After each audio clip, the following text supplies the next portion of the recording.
The most massive tsunami, perfect storm is bearing down upon us. This perfect storm is mounting a grim reality, increasingly grim reality, and we are facing that reality with the full belief that we can solve our problems with technology, and that's very understandable. Now, this perfect storm that we are facing is the result of our rising population, rising towards 10 billion people, land that is turning to desert, and of course, climate change. Now, there's no question about it at all. We will only solve the problem of replacing fossil fuels with technology. But fossil fuels, carbon, coal, and gas, are by no means the only thing that is causing climate change. Desertification is a fancy word for land that is turning to desert. And this happens only when we create too much bare ground. There's no other cause. And I intend to focus on most of the world's land that is turning to desert. But I have for you a very simple message that offers more hope than you can imagine. We have environments where humidity is guaranteed throughout the year. On those, it is almost impossible to create vast areas of bare ground, no matter what you do. Nature covers it up so quickly. And we have environments where we have months of humidity followed by months of dryness. And that is where desertification is occurring. Fortunately, with space technology now, we can look at it from space. And when we do, you can see the proportions fairly well. Generally, what you see in green is not desertifying, and what you see in brown is. And these are by far the greatest areas of the Earth. About 2/3, I would guess, of the world is desertifying. I took this picture in the Tihama Desert while 25 millimeters, that's an inch of rain, was falling. Think of it in terms of drums of water, each containing 200 liters. Over 1,000 drums of water fell on every hectare of that land that day. The next day, the land looked like this. Where had that water gone? Some of it ran off as flooding, but most of the water that soaked into the soil simply evaporated out again, exactly as it does in your garden if you leave the soil uncovered. Now, because the fate of water and carbon are tied to soil organic matter, when we damage soils, you give off carbon. Carbon goes back to the atmosphere. Now, you are told over and over, repeatedly, that desertification is only occurring in arid and semi-arid areas of the world. And that tall grasslands like this one, in high rainfall, are of no consequence. But if you do not look at grasslands, but look down into them, you find that most of the soil in that grassland that you've just seen is bare and covered with a crust of algae, leading to increased runoff and evaporation. That is the cancer of desertification that we do not recognize till its terminal form. Now, we know that desertification is caused by livestock, mostly cattle, sheep, and goats, overgrazing the plants, leaving the soil bare and giving off methane. Almost everybody knows this, from Nobel laureates to golf caddies, or was taught it, as I was. Now, the environments like you see here, dusty environments in Africa, where I grew up, and I loved wildlife, and so I grew up hating livestock because of the damage they were doing. And then my university education as an ecologist reinforced my beliefs. Well, I have news for you. We were once just as certain that the world was flat. We were wrong then, and we are wrong again. And I want to invite you now to come along on my journey of re-education, and discovery.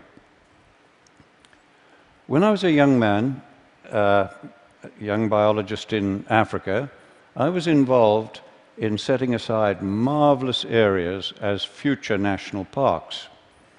Now, no sooner, this was in the 1950s, and no sooner did we remove the hunting, drum-beating people to protect the animals, then the land began to deteriorate, as you see in this park that we formed. Now, no livestock were involved, but suspecting that we had too many elephants now, I did the research and I proved we had too many, and I recommended that we would have to reduce their numbers and bring them down to a level that the land could sustain. Now, that was a terrible decision for me to have to make, and it was political dynamite, frankly. So our government formed a team of experts to evaluate my research. They agreed with me, and over the following years, we shot 40,000 elephants to try to stop the damage. And it got worse, not better. Loving elephants as I do, that was the saddest and greatest blunder of my life, and I will carry that to my grave. One good thing did come out of it. It made me absolutely determined to devote my life to finding solutions. When I came to the United States, I got a shock to find national parks like this one desertifying as badly as anything in Africa. And there'd been no livestock on this land for over 70 years. And I found that American scientists had no explanation for this except that it is arid and natural. So I then began looking at all the research plots I could over the whole of the western United States where cattle had been removed to prove that it would stop desertification. But I found the opposite. As we see on this research station, where this grassland that was green in 1961, by 2002, had changed to that situation. And the authors of the position paper on climate change, from which I obtained these pictures, attribute this change to unknown processes. Clearly, we have never understood what is causing desertification, which has destroyed many civilizations and now threatens us globally. We have never understood it. Take 1 square meter of soil and make it bare, like this is down here, and I promise you, you will find it much colder at dawn and much hotter at midday than that same piece of ground if it's just covered with litter, plant litter. You have changed the microclimate. Now, by the time you are doing that and increasing greatly the percentage of bare ground on more than half the world's land, you are changing macroclimate.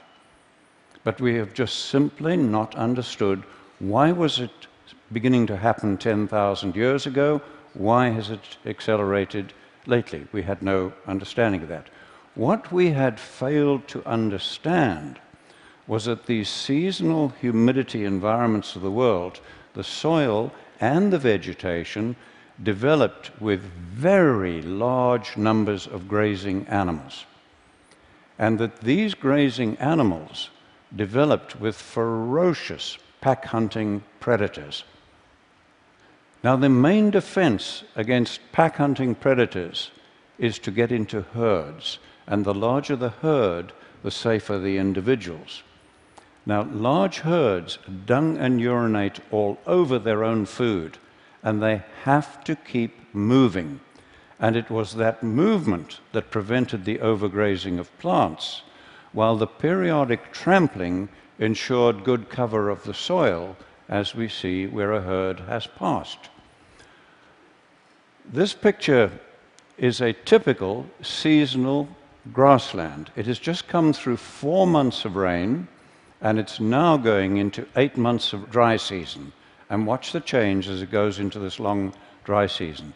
Now, all of that grass you see above ground has to decay biologically before the next growing season, and if it doesn't, the grassland and the soil begin to die. Now, if it does not decay biologically, it shifts to oxidation, which is a very slow process, and this smothers and kills grasses, leading to a shift to woody vegetation and bare soil releasing carbon. To prevent that, we have traditionally used fire.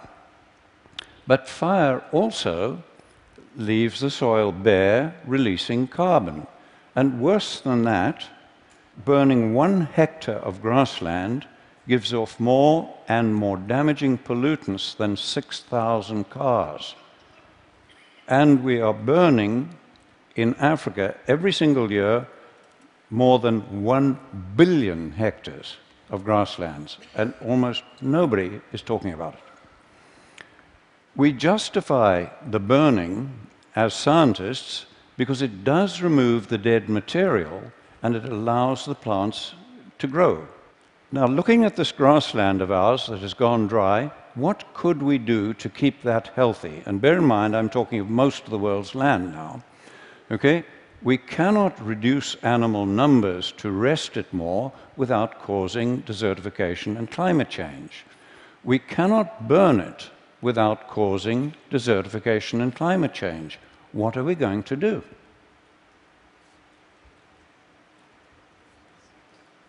There is only one option. I repeat to you, only one option left to climatologists and scientists, and that is to do the unthinkable and to use livestock, bunched and moving, as a proxy for former herds and predators and mimic nature. There is no other alternative left to mankind. So let's do that. So on this bit of grassland, we'll do it, but just in the foreground. We'll impact it very heavily with cattle to mimic nature, and we've done so, and look at that. All of that grass is now covering the soil as dung, urine, and litter or mulch, as every one of the gardeners amongst you would understand, and that soil is ready to absorb and hold the rain, to store carbon, and to break down methane. And we did that without using fire to damage the soil, and the plants are free to grow. When I first realized that we had no option as scientists but to use much vilified livestock to address climate change and desertification, okay, I was faced with a real dilemma. How were we to do it? We'd had 10,000 years of extremely knowledgeable pastoralists bunching and moving their animals, but they had created the great man-made deserts of the world. Then we'd had 100 years of modern range science, and that had accelerated desertification, as we first discovered in Africa and then confirmed in the United States, and as you see in this picture of land managed by the federal government. Clearly more was needed than bunching and moving the animals, and humans, over thousands of years, had never been able to deal with nature's complexity. But we biologists and ecologists had never tackled anything as complex as this. So rather than reinvent the wheel, I began studying other professions to see if anybody had. And I found there were planning techniques that I could take and adapt to our biological need, and from those I developed what we call holistic management and planned grazing, a planning process. And that does address all of nature's complexity and our social, environmental, economic complexity. Today, we have young women like this one teaching villagers in Africa how to put their animals together into larger herds, plan their grazing to mimic nature, and where we have them hold their animals overnight, we run them in a predator-friendly manner, because we have a lot of lions and so on, and where they do this and hold them overnight to prepare the crop fields, we're getting very great increases in crop yield as well.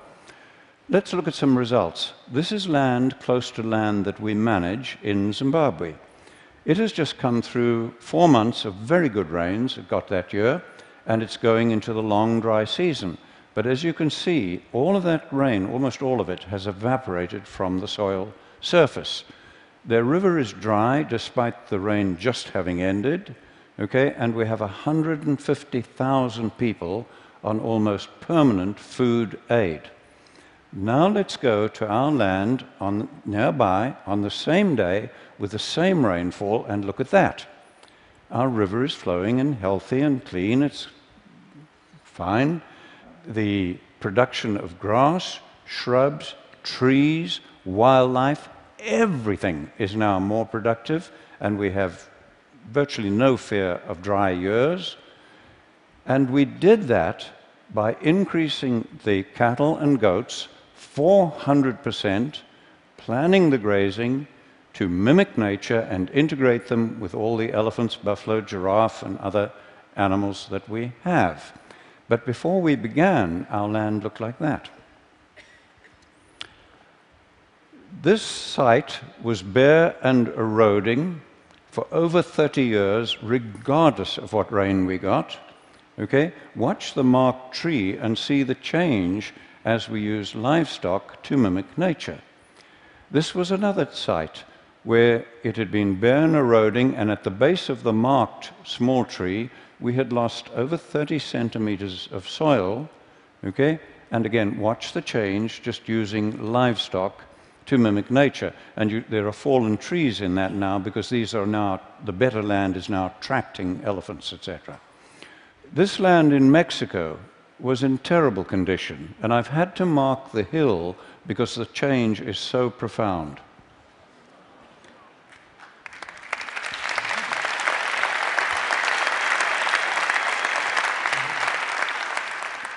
I began helping a family in the Karoo Desert in the 1970s, turn the desert that you see on the right there back to grassland, and thankfully now their grandchildren are on the land with hope for the future. And look at the amazing change in this one, where that gully has completely healed using nothing but livestock mimicking nature, and once more we have the third generation of that family on that land with their flag still flying. The vast grasslands of Patagonia are turning to desert, as you see here. The man in the middle is an Argentinian researcher, and he has documented the steady decline of that land over the years as they kept reducing the sheep numbers. They put 25,000 sheep in one flock, really mimicking nature now, with planned grazing, okay, and they have documented a 50% increase in the production of the land in the first year. We now have in the violent Horn of Africa pastoralists planning their grazing to mimic nature and openly saying it is the only hope they have of saving their families and saving their culture. 95% of that land can only feed people from animals.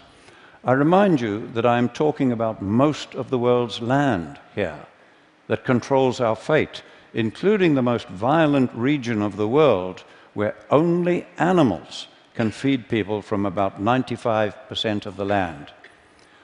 What we are doing globally is causing climate change as much as, I believe, fossil fuels, and maybe more than fossil fuels. But worse than that, it is causing hunger, poverty, violence, social breakdown, and war.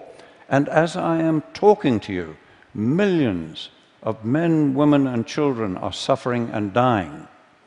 And if this continues, we are unlikely to be able to stop the climate changing even after we have eliminated the use of fossil fuels. I believe I've shown you how we can work with nature at very low cost to reverse all this. We are already doing so on about 15 million hectares on 5 continents.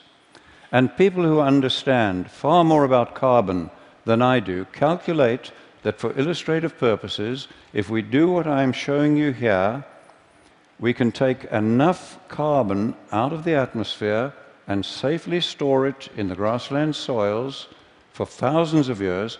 And if we just do that on about half the world's grasslands that I've shown you, we can take us back to pre-industrial levels while feeding people. I can think of almost nothing that offers more hope for our planet, for your children, and their children, and all of humanity. Thank you.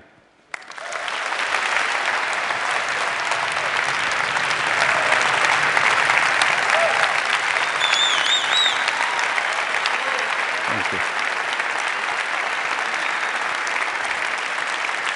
Well.